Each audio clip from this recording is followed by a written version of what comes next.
नमस्कार, मेरा नाम राजाराम बिहारी। आप देख रहे हैं पब्लिक रिकॉर्ड न्यूज। छपरा में हिंसक हुआ है। पांचवा चरण के दौरान, चुनाव चरण के दौरान जो है वहाँ पे हिंसक हुआ।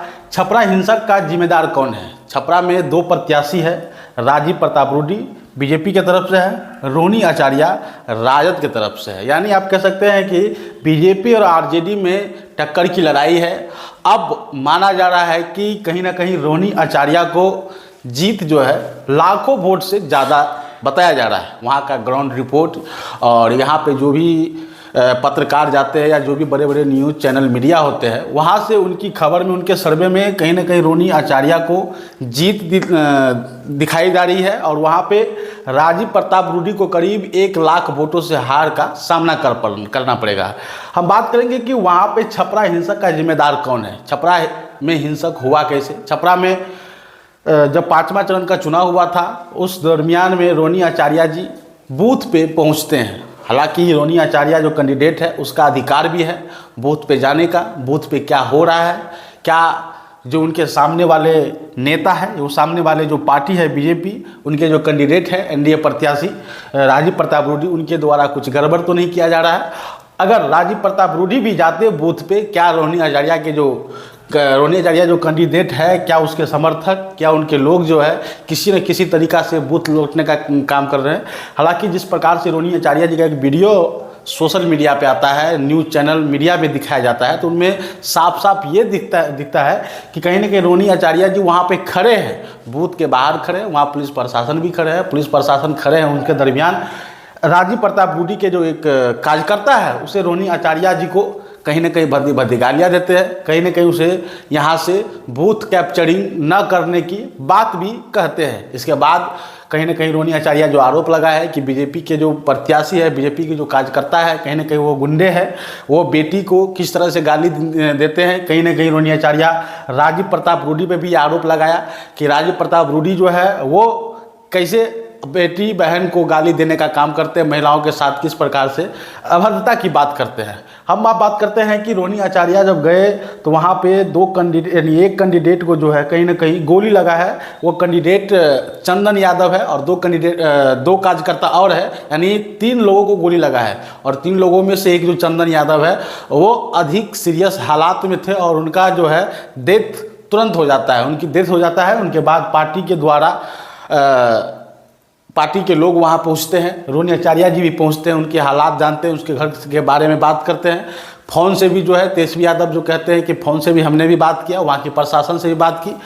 छपरा कांड में जो आरोपी है, जो इस मास्टरमाइंड है, उसकी तलाश में भी पुलिस लगे हुए हैं। और छपरा में जिस तरह से हिंसक हुई है, जिस तरह से गोलीबारी हुई है, जब चुनाव ख़त्म हो गया, चुनाव के दिन ही इस प्रकार की प्रोसेस हुआ था। इन बातों में दोनों संगठनों के बीच, यानी बीजेपी आरजेडी के कार्यकर्ताओं में जो है कहीं ना कहीं झड़प हुई थी वोटिंग के दौरान, वोटिंग के दिन। लेकिन उसके अगले दिन एक चाय की दुकान पे दोनों पार्टी के कार्यकर्ताओं में बहस होती है कि किस तरह से वोट जो है गलत तरीके से वोट पड़ा है। कहीं ना कहीं इस प्रकार से वोट पड़े होंगे तो कहीं ना कहीं राजीव प्रताप रूडी जो है हार रहे हैं। और राजीव प्रताप रूडी ने भी ये आरोप लगाया, चुनाव आयोग से शिकायत भी की। तो है सत्ता में राजीव प्रताप रूडी, बिहार में सत्ता में भी है और सत्ता में केंद्र में भी है, तो फिर आपको डरने की तो ज़रूरत ही नहीं है, क्योंकि आपकी ही सरकार सारा विधि पूर्वक जो है कार्यक्रम करवा रहे हैं। अब चंदन यादव को पार्टी के तरफ से जो पैसा मिला, जो चीज़ें मिली, चंदन यादव का मौत हो गया। छपरा में घायल कार्यकर्ता से मिलने पहुंची रोहिणी आचार्य, यानी जो भी यहाँ पे देख सकते हैं कि यहाँ पे जो है रोहिणी आचार्य जी मिलने पहुंचते हैं। वहाँ पे जो है देख सकते हैं कि किस तरह से बेड पे लेटा हुआ है रोहिणी आचार्य यहाँ पे है। और ये जो है मीसा भारती जी भी है, जो उनकी बड़ी बहन है। और वहाँ पे कंपाउंडर को देख सकते हैं। और चंदन यादव का मौत हो गया। पार्टी के तरफ से 10 लाख रुपया दिया गया है, पार्टी के तरफ से 10 लाख रुपया दिया गया है, यानी राष्ट्रीय जनता के दल से 10 लाख रुपया दिया गया है। और 2 व्यक्ति जो घायल है उन्हें 2-2 लाख जो है रुपया दिया गया है, सहयोग किया गया है। आप समझ सकते हैं कि पार्टी की तरफ से तो उन्हें 2 लाख रुपया, जो व्यक्ति को भी इलाज चल रहा है उसे 2 लाख रुपया का सहयोग किया गया है। जो व्यक्ति का मौत हो गया उनके घर परिवार को राष्ट्रीय जनता के दल से 10 लाख रुपया दिया गया है। ये 10 लाख रुपया तो पार्टी की तरफ से दिया गया है। अच्छी बात है, उनके परिवार के साथ खड़े हैं, ये भी एक अच्छी बात है। राष्ट्रीय जनता दल के द्वारा खड़ा हुए हैं, उन्हीं के कार्यकर्ताओं को गोली लगी है, बीजेपी के कार्यकर्ता को गोली नहीं लगी है। इसलिए राजीव प्रताप रूडी उस घटना पे नहीं पहुंचे, या उस घटना पे जब हुआ तो उनके घर और उनके परिवार से नहीं मिले। हालांकि राष्ट्रीय जनता दल के कार्यकर्ता है तो राजीव प्रताप रूडी पहुंचना मुनासिब नहीं समझा।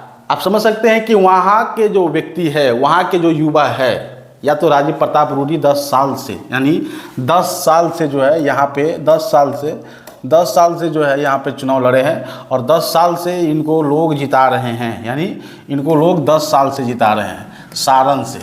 सारण से राजीव प्रताप रूडी को 10 साल से लोग जो है छपरा सारण के लोग जिता रहे हैं, 2 बार सांसद भी बनाए हैं, और कई बार यहाँ से जो है सांसद राजीव प्रताप रूडी बन रहे हैं। राबड़ी देवी को भी हरा के बने हैं। लालू प्रसाद यादव से जो हार गए थे, अब रोहिणी आचार्य जो लालू यादव जी की बेटी है, वो अब इसी सारण छपरा से चुनाव लड़ रहे हैं, जो सामने राजीव प्रताप रूडी है।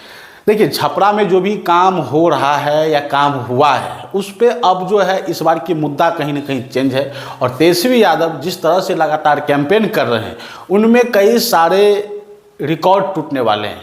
जो आरजेडी के एक भी सांसद नहीं थे, इस बार कहीं ना कहीं जो लड़ रहे हैं 25 सीट पे या 27 सीट पे जो लड़ रहे हैं आरजेडी के तरफ से, वो महागठबंधन पार्टी इस बार कहीं ना कहीं बिहार में कुछ नया रिकॉर्ड या नया चौंकाने वाली जो है जीत हासिल करने वाले हैं। आप सवाल खड़ा करते कि राजीव प्रताप रूडी का जो बयान था, वो बयान अब इसलिए इतना मायने रखता है क्योंकि हमने जो सवाल कुछ रखा है, पहला सवाल है, दूसरा सवाल है और तीसरा और चौथा सवाल है। यानी पहला सवाल, छपरा हिंसा का जिम्मेदार कौन, रोहिणी आचार्य या तो राजीव प्रताप रूडी। अब कौन है इसका जिम्मेदार, ये आप लोग बताइएगा, क्योंकि हिंसक जब वोटिंग हो गया था, जब चुनाव ख़त्म हो गया था, तो ये बदले की भावना नहीं लेना चाहिए। या तो आप ये कह सकते हैं कि जो हार है, वो हार कहीं ना कहीं राजीव प्रताप रूडी के अंदर दिख रहा है, उनके कार्यकर्ता के अंदर दिख रहा है कि कहीं ना कहीं जो है बीजेपी के कैंडिडेट सारण छपरा से हार रहे हैं। क्या हारने की वजह से ये लड़ाई या ये हिंसक हुआ है, ये सब आप लोग कमेंट करके जरूर बताइएगा। दूसरा सवाल है, क्या बूथ पर रोहिणी आचार्य जी नहीं जा सकते? क्या ऐसा इलेक्शन कमीशन में लिखा गया है? अगर रोहिणी आचार्य जी बूथ पे पहुंचते हैं, आप इसका वीडियो बन जाता है, मीडिया तुरंत पहुंच जाते हैं। इस प्रकार से चुनाव आयोग में आप कंप्लेन कर सकते हैं कि कैंडिडेट क्यों नहीं जा सकते हैं। लेकिन इलेक्शन कमीशन के जो फॉर्मेट है, जिसमें लिखा गया कि कैंडिडेट बूथ पे जा सकते हैं, बूथ पे देख सकते हैं, वो निरीक्षण कर सकते हैं क्या सही तरीके से वोट हो रहा है या नहीं हो रहा है। लेकिन बूथ लूटने की बात किसी भी पार्टी को और किसी भी कैंडिडेट को अधिकार नहीं है। साफ साफ दिख रहा है कि रोहिणी आचार्य जी वहाँ पे जब पहुँचे तो वहाँ पे बूथ कैप्चरिंग नहीं हो रहा था। रोहिणी आचार्य जी वहाँ पे 2 बार पहुँचे, जो लोग कह रहे हैं, जो मीडिया में खबर आ रहा है कि 2 बार पहुँचे वहाँ पे, एक बार अपने समर्थक के साथ पहुँचे। अब जाहिर सी बात है कि जब रोहिणी आचार्य जी बूथ पे पहुँचेंगे तो उनके समर्थक भी जाएंगे, अगल बगल उनके समर्थक खड़े रहेंगे। लेकिन साफ साफ जब वीडियो में देखिएगा तो वीडियो में दिख रहा है कि रोहिणी आचार्य जी कैसे जो है साइड में खड़े हैं, और पीछे इसके सामने से जो व्यक्ति है वो किस तरह से उन्हें कह रहे हैं कि आप यहाँ से जाइए, कोई बूथ कैप्चरिंग नहीं होगा और नहीं होने देंगे। ये भाजपा के जो लोग हैं, ये भाजपा के जो कार्यकर्ता है, जो राजीव प्रताप रूडी के जो कार्यकर्ता है छपरा में, वो इस प्रकार की बात कर रहे हैं। ये तो हो गया रोहिणी आचार्य जी बूथ पे जाएंगे कि नहीं जाएंगे, वो इलेक्शन कमीशन तय करेंगे, और तय ने अपने फॉर्मेट में किया है कि कैंडिडेट अपने बूथ पे जा सकते हैं। तीसरा सवाल है कि राजीव प्रताप रूडी का बयान क्या मतलब रखता है। जिस तरह से राजीव प्रताप रूडी ने कहा कि सेल्फ डिफेंस में गोलियां चलती है, यानी आप ये कह सकते हैं कि बदले में की भावना में, या तो आप अगर हम पे अटैक कीजिएगा तो उस पर गोली चलेगा। यानी राजीव प्रताप रूडी का साफ साफ कहना है कि अगर हम पे आप अगर फायरिंग कीजिएगा, या हमसे आप लड़ाई कीजिएगा, या हमसे आप बहस कीजिएगा, तो गोली तो चलना है, अपनी बचाव के लिए गोली तो चलाना है। क्या कानून में ये लिखा गया है कि अपनी बचाव के लिए आप गोली चला सकते हैं? क्या इस देश में कानून व्यवस्था में ये लिखा गया है? क्या ये अधिकार राजीव प्रताप रूडी को कानून की तरफ से दिया गया है कि सेल्फ डिफेंस के लिए गोली तो चलना है? कहीं ना कहीं इनकी जो बयान है उनका जो बात मीडिया में आ रहा है वो उनका हार का सामना जरूर दिख रहा है। और हार की हताश से राजीव प्रताप रूडी का जिस तरह से बयान है उस पर एक्शन भी लेना चाहिए सरकार को, और इस बयान से राजीव प्रताप रूडी को भी बचना चाहिए ताकि बिहार में इस प्रकार के माहौल और ख़राब ना हो।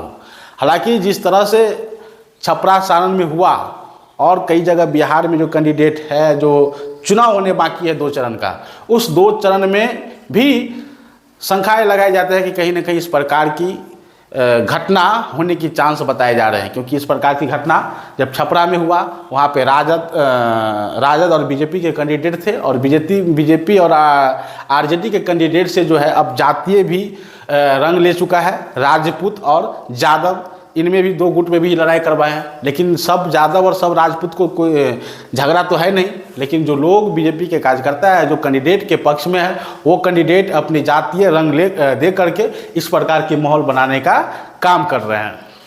चौथा है, तेजस्वी यादव क्यों नहीं गए छपरा? तेजस्वी यादव उन व्यक्तियों से मिलने क्यों नहीं गए जो व्यक्ति का मौत हो गया, जो व्यक्ति इस हॉस्पिटल में है, वो उन व्यक्तियों से मिलने क्यों नहीं गए?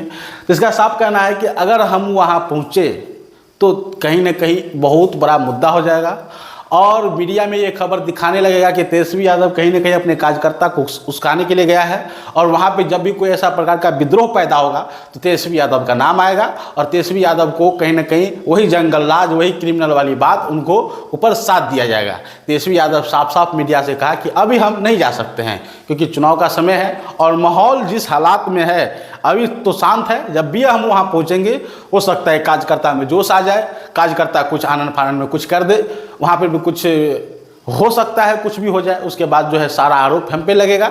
लेकिन हम अपने लोगों से, अपने कार्यकर्ताओं से कहते हैं कि आप शांत रहिए, हम जीत रहे हैं, अच्छे खासे वोट से जीत रहे हैं, और अपने कार्यकर्ता को भी संभालने के काम किया। अगर तेजस्वी यादव पहुँचे और बिगुल फूंक दिए तो फिर छपरा सारण खूनी रंग में तब्दील हो जाएगा। क्योंकि जब भी कोई बड़ा नेता पहुँचता है, और तेजस्वी यादव के पहुँचने का मतलब आप समझ सकते हैं कि भीड़ तो भीड़, जब पहुँचेंगे तो कुछ अनहोनी हो सकता है। क्योंकि वहाँ पे जब ऐसे बड़े नेता पहुँचेंगे तो कार्यकर्ता जो है एकदम जोश में आ जाते हैं, और कार्यकर्ता जब जोश में आते हैं तो आप समझ सकते हैं कि किस प्रकार से जातीय समीकरण भी ले लिया जाता है। उसके बाद जब घटनाएं होते हैं तो उनमें कई लोग का जान चला जा सकता है। इसलिए तेजस्वी यादव की एक समझ, एक सूझी बूझी राजनीति करने वाले एक नेता उभरे हैं, और दिन पर दिन तेजस्वी यादव की कमर में चोट है, उसके बाद भी 200 रैली पार कर चुके हैं। और बिहार में एक अकेले तेजस्वी सारे एनडीए प्रत्याशी और एनडीए मंत्री और एनडीए के जितने भी बड़े बड़े नेता हैं जो बिहार आ रहे हैं, कई राज्यों के मुख्यमंत्री बिहार आकर के भाजपा को जिताने की कोशिश कर रहे हैं, उन व्यक्तियों पे तेजस्वी यादव अकेले जो है भारी पड़ा हुआ है। इसके बारे में आप लोग क्या सोचते हैं, क्या समझते हैं, आप लोग कमेंट करके जरूर बताइएगा। इस वीडियो को शेयर कीजिएगा, चैनल को जरूर सब्सक्राइब कीजिएगा, क्योंकि हम बहुत दिनों से काम इस चैनल पर नहीं कर रहे थे, कुछ कामों में बिजी थे। इसलिए चैनल को सब्सक्राइब कीजिए, वीडियो को शेयर कीजिए। बहुत बहुत धन्यवाद।